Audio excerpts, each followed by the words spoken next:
Thank you, Madam Chair. And I'm going to continue on that line, Commissioner O'Leary, with the lithium-ion batteries. First, let me clear up.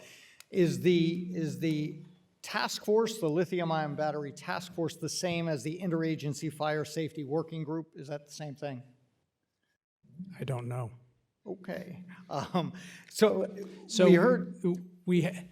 Well, let me expand on that. I was going to say, I think it depends who the members are. I know there are multiple task forces with multiple names. The governor mentioned she was going to put this together because she recognized the dangers and the fires and the problems. You mentioned almost 400 of these fires. So first up, we are not really aware of any meeting or when they met, how they met, where are the meetings. I checked your website. There's nothing on there about this. And we have a lot of people. In my district, back in Suffolk County, there are quite a few proposed big battery storage facilities that are being proposed, and every firefighter, volunteer firefighter I've talked to has said, we're not ready for this. They are petrified. I know you said there's some training. Of the stipends that are there, is any of it specifically designated for how to handle these fires? So the task force that the governor called to put together is what I was talking to Assemblymember Polisano about, where we have worked with DEC, we have worked with NYSERDA, Right. We've talked to the fire service largely through the Office of Fire Prevention and Control, as well as with industry, right? NYSERDA, they're the scientists in the room, they know the scientists in the room, Right. to understand what threats are posed.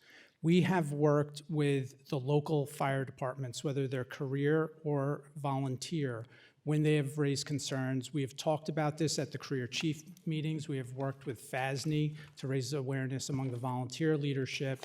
I've personally spoken to Rudy Sonderman about this issue, amongst others. So it is raising awareness.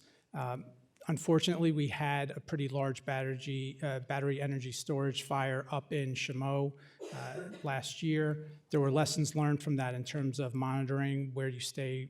How close can you get? Is it a fire you want to approach or let burn? Those are the things that we're putting together, and we've actively been pushing that out. That's incorporated into the training that we're making available, which is free of charge to any firefighter. Commissioner, we're short, so my concern is this. The firefighters, we have a lot of these facilities moving forward. The firefighters are saying, we're not ready. We're just not.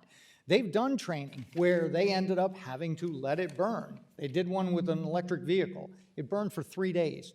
It reignited twice.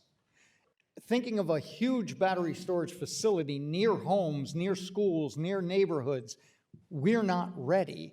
I mean, how much more training will there be? Can we put the brakes on this? Can the governor put the brakes on these?